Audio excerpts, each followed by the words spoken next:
তোমাদের কাছে আমি তোমাদের বুড়োদা আমার ঝুলি নিয়ে হাজির হয়েছি, ঝুলি থেকে বের করে মজার মজার গল্প শোনাতে।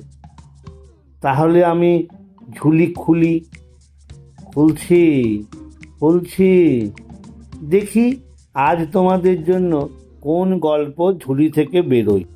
নমস্কার। আজকের গল্প শান্তিপ্রিয় বন্দ্যোপাধ্যায়ের লেখা ব্যাট বলের লড়াই। আজই কাগজ আসতে দেরি হলো, প্রায় 7:30। অতগুলো বাড়িতে কাগজ দিয়ে ও সময় মতো মাঠে পৌঁছাতে পারবে তো? পারতেই হবে। যে সুযোগটাও পেয়েছে তাকে কাজে লাগাতে হবেই। সেই জন্য সময় মতো মাঠে তাকে যেতেই হবে। কিন্তু অতগুলো বাড়িতে কাগজগুলো আগে পৌঁছে দিতে হবে। ওর যদি একটা সাইকেল থাকতো তাহলে কি সুবিধেই না হতো। কাগজগুলো দু হাতে নিয়ে প্রায় ছোটার মতো করে হাঁটতে লাগলো রামু। রাসবিহারী মোড়ের কাছে অনেকগুলো বাড়িতে কাগজ দেয় সে। ওখানে বাড়ি বাড়ি কাগজ দিয়ে রামু ছুটল লেক রোডের দিকে। সে ফাঁকে ও অবশ্য পরাশর রোডের 2-3টে বাড়িতে কাগজ দিল। পুলকদের বাড়ির জানলা দিয়ে কাগজগুলো ছুঁড়ে দিতেই চকিতে একবার পুলক তার মুখটা দেখতে পেল। ও যেই রাস্তায় নেমেছে অমনি খানিকটা ময়লা এসে পড়ল ওর গায়ের ওপর। সাদা প্যান্ট আর সাদা শার্টটায় খানিকটা ময়লা দাগ লেগে গেল। পেছন থেকে দোতলার দিকে তাকাতেই দেখতে পেল পুলকদা চট করে সরে গেল। রামুর ওই একটাই সাদা জামা প্যান্ট। মা বাড়িতে কেচে কদিন বিছানার তলায় রেখেছিলেন যাতে কিছুটা অন্তত ইস্ত্রির মতো ভাঁজ আসে। তা খানিকটা এসেছিল, কিন্তু পুলকদা ময়লা ফেলে ইচ্ছে করে ওর জামা প্যান্টটা ময়লা করে দিল। ওই ময়লা জামা প্যান্ট পরেই ওকে খেলতে হবে। রামু ছুটতে শুরু করলো। কাগজগুলো বাড়ি বাড়ি দিয়ে ও যখন বাড়ির দিকে হাঁটতে শুরু করলো তখন সকাল 9:30 বেজে গেল। 10টায় খেলা শুরু। এখন বাড়ি গিয়ে রুটি আর ভেলিগুড় খাওয়ার সময় নেই। খেতে পারলে ভালো হতো। ওর খিদে পেয়েছে, কিন্তু খেতে গেলে 10টার মধ্যে লেকের মাঠে পৌঁছতে পারবে না। রামু মাঠে গিয়ে দেখল খেলোয়াড়রা প্রায় সকলেই এসে গেছে। ওদের কাছে আজকের খেলাটা অত্যন্ত গুরুত্বপূর্ণ, কারণ আজকের খেলার পারফরমেন্স দেখে একজনকে সিনিয়র দলে খেলার জন্য বাছা হবে। যে ভালো খেলবে সেই হয়তো এই মরশুমে লিগ ক্রিকেটে প্রথম ডিভিশনে খেলার সুযোগ পাবে। এই নিয়ে রামুর সঙ্গে পুলকের প্রচণ্ড রেষারেষি। অথচ Ramu batsman, Pulak medium pace bowler. পুলকের বলে খুব জোর, টুকটাক সুইংও করাতে পারে। স্কুল ক্রিকেট আর ক্লাবের জুনিয়র ক্রিকেটে প্রচুর উইকেট পেয়েছে সে। সবাই বলা বলি করে পুলকই সিনিয়র দলে খেলার জন্য ডাক পাবে। পুলক অবস্থাপন্ন পরিবারের ছেলে। লেক ভিউ রোডে পুলকদের খুব সুন্দর আর বড় বাড়ি। রামুরা থাকে কালীঘাটের একটা বস্তিতে। ওর মা ওর বাড়িতে কাজ করে দুজনের পেট চালান। রামু কাগজ দিয়ে যা রোজগার করে তাই দিয়ে ওর পড়াশোনার খরচটা কোনো রকমে চলে। স্কুলের বই খাতা কেনার সঙ্গতি রামুদের নেই। চেয়ে চিনতে কোনো রকমে কাজ চালিয়ে নেয়। কয়েকজন স্যার অবশ্য ওকে বইটই দেন। রামু শুনেছে প্রথম ডিভিশন দলে খেললে নাকি কিছুটা টাকা পয়সা পাওয়া যায়। তাই আজকের খেলাটা ওর কাছে ভীষণ গুরুত্বপূর্ণ। জুনিয়র বিভাগ থেকে দুজন আজকে ট্রায়াল ম্যাচে চান্স পেয়েছে। দুজনের মধ্য থেকে একজনকে সিনিয়র দলের জন্য বেছে নেওয়া হবে। একটা ব্যাপার রামু বুঝতে পারে না, আজকের বিচারটা কীভাবে হবে। কারণ সে ব্যাটসম্যান, পুলকদা বোলার। পুলকদা ফাস্ট বল করে, ওর বলে খুব জোর, সুইং আছে, তেমন কিছু নয়, অল্প স্বল্প।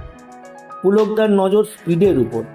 রামু একদিন শুনেছে সৌরভ গাঙ্গুলি একদিন কমেন্ট্রি করতে গিয়ে বলেছিলেন ইশান্ত শর্মা গোড়ার দিকে শুধু স্পিডের দিকে নজর দিত, এখন অবশ্য সুইংয়ের দিকে জোর দিয়েছে। পুলকদারও একই অবস্থা, শুধু স্পিড আর স্পিড। রামু জানে ভালো পেস বোলার হতে গেলে স্পিডের পাশাপাশি ইন আর আউট সুইং করাতেই হবে। সেই জন্য শোয়েব আখতার আর ওয়াসিম আকরামের তফাৎ আকাশ পাতাল। এইসব কথা ভাবতে ভাবতে রামু পৌঁছে গেল মাঠে। মাঠে ওদের স্কুলের ছেলেরা বেশ ভিড় করেছে। রামুদের ক্লাসের বোধহয় একজনও বাদ যায়নি। ওকে দেখে ডিএস মুখার্জি এগিয়ে এলেন, বললেন, এত দেরি করলি কেন? ভেবেছিলাম তোকে খানিকটা প্র্যাকটিস দেব। আজ যে খুব দেরি করে কাগজ এলো। কিছু খেয়ে এসছিস?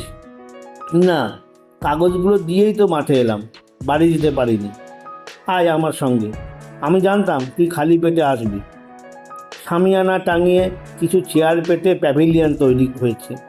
পেছন দিকে একটা চেয়ারে রামুকে বসালেন, সামনের চেয়ারটাই ডিএস এমনভাবে বসলেন যাতে রামু একটু আড়ালে থাকে। হাত বাড়িয়ে নিজের ব্যাগটা নিয়ে তার ভিতর থেকে বের করলেন 4টে মাখন পাউরুটি, একটা ডিম সেদ্ধ আর 2টো বেশ বড় কলা। বললেন, চটপট খেয়ে নে, মনে রাখিস খালি পেটে কিছু করা যায় না, খেলা তো দূরের কথা। খাওয়া হয়ে গেলে রামুর মনে হলো গায়ে বেশ জোর পাচ্ছে। কিরে, কি মনে হচ্ছে? একটু জোর পাচ্ছে। কথাটা মনে রাখবি, খালি পেটে কিছুই হয় না। তারপর বললেন, মনে আছে তো তোকে যেভাবে ব্যাট করতে বলেছি? হ্যাঁ। পুলক বল করতে এলে শুরুতেই ওকে পেটাতে যাবি না, কয়েকটা বল দেখে নিবি। সকালের দিকে নতুন বল কিন্তু নিজে থেকে একটু একটু সুইং করে। স্ট্রেট ড্রাইভ করার কায়দা যেভাবে শিখিয়েছি, পুলকের বল ঠিক সেইভাবেই করবি। ও কিন্তু ওই বলগুলোর উপর খুব ডিপেন্ড করছে, ভাবছে তোকে উড়িয়ে দেবে। তুমি কি করে জানলে?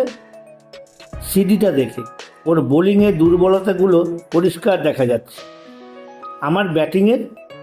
দেখ, আমি ব্যাটসম্যান নই, বোলার ছিলাম। তোর উইকনেসগুলো অতটা আমার চোখে ধরা পড়বে না। যতটুকু বুঝতে পেরেছি তোকে বলেছি। এখন একটা টিপস দিচ্ছি, ব্যাট করতে নামার আগে প্যাড গ্লাভস পরে ব্যাট নিয়ে চোখ বুজে অনেকক্ষণ বসে থাকবে। তখন কারোর সঙ্গে কথা বলবে না। এতে কি হবে? কনসেন্ট্রেশনটা বাড়বে। গাভাস্কারও করতেন, আমি অনেকবার দেখেছি। তুমি কি বলে ডাকতে? সুনীল। ও আমাকে দুর্গাদা বলতো, এখনও বলে। তোমরা একসঙ্গে খেলেছো?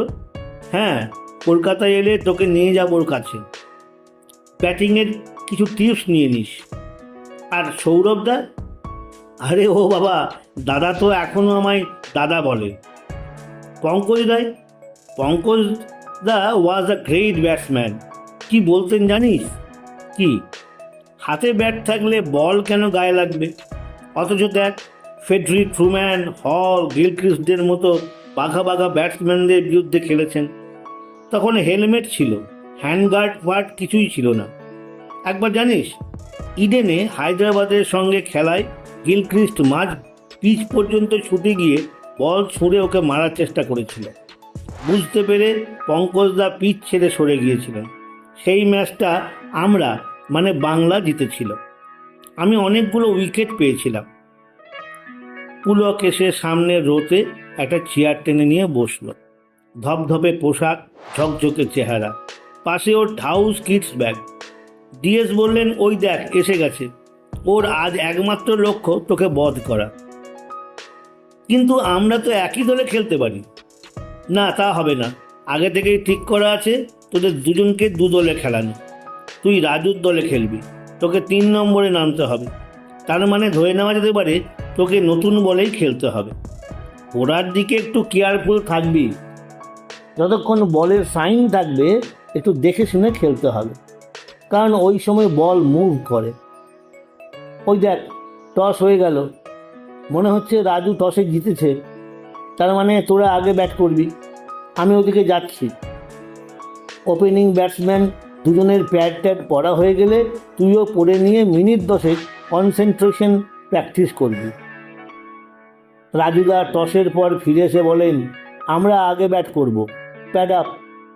ওরা 3 জনে প্যাড ট্যাড পরে নিল। তারপর পিছন দিকে একটু নিরিবিলি জায়গা দেখে রামু চোখ বুজে বসে রইল। দুর্গাদা বললেন, সুনীল গাভাস্কারও ব্যাট করতে নামার আগে এইভাবে কনসেন্ট্রেশন প্র্যাকটিস করা শুরু করতে। পুলকরা আগে বল করবে। পুলক তো তাই চাইছিল। নতুন বল সকালের দিকে খানিকটা মুভ করবেই। পুলক ঠিক করে রেখেছে সুযোগটা তাকে নিতে হবে। রামুকে তাড়াতাড়ি প্যাভিলিয়নে ফিরিয়ে দেওয়াই তার প্রধান কাজ। আর তার একজনই শত্রু, হয় সে নয়তো রামু। সিনিয়র দলে খেলার সুযোগ পাবে। রামুকে তাড়াতাড়ি আউট করে দিতে পারলে সিনিয়র দলে খেলার সুযোগ তাহলে সেই পেয়ে যাবে। সে মনে প্রাণে বিশ্বাস করে সুযোগটা তারই পাওয়া উচিত। রামু তো ছেঁড়া কাঁথায় শুয়ে লাখ টাকার স্বপ্ন দেখছে। সে স্বপ্ন ভেঙে চুরচুর হয়ে যেতে তার বেশিক্ষণ সময় লাগবে না। রামুকে পথে বসাবে সে। রামুদের দলের ওপেনিং ব্যাটসম্যান দুজন মাঠে নেমে পড়েছে। আম্পায়াররা যে যার জায়গায় দাঁড়িয়ে আছেন, তারা রেডি। খেলা শুরু করার সংকেত এক্ষুনি দেবেন। নন স্ট্রাইকারদের দিককার আম্পায়ার পকেট থেকে নতুন বল বের করলেন। সকালে সূর্যের আলোয় বলটা চকচক করছে। ঝকঝকে রোদ, হালকা হাওয়া বইছে। মাঠে ভালোই দর্শক হয়েছে। সত্যি শীতের দুপুরে ক্রিকেট খেলা দেখার আলাদাই মজা। সকালের দিকে রামুর একটু টেনশন হচ্ছিল। ডিএস মুখার্জির সঙ্গে খানিকক্ষণ গল্প করায় তা কেটে গেছে। রামু এখন যে কোনো চ্যালেঞ্জ নেবার জন্য তৈরি। রাজুদা এসে দাঁড়ালেন ওর সামনে। ওর দিকে একবার তাকিয়ে বললেন, গুড, তুই রেডি? হ্যাঁ, প্রথম উইকেট যদি তাড়াতাড়ি পড়ে যায় তারপর তোকে হাল ধরতে হবে। পুলকের বলগুলো খুব জোর, ও লিফট করাতে চেষ্টা করবে তোকে ভয় দেখানোর জন্য। কেয়ারফুলি খেলিস। আমি আর পুলকদার বলে ভয় পাই না। রাজু মুখার্জি রামুর পিঠ চাপড়ে দিয়ে বললেন, এই তো চাই।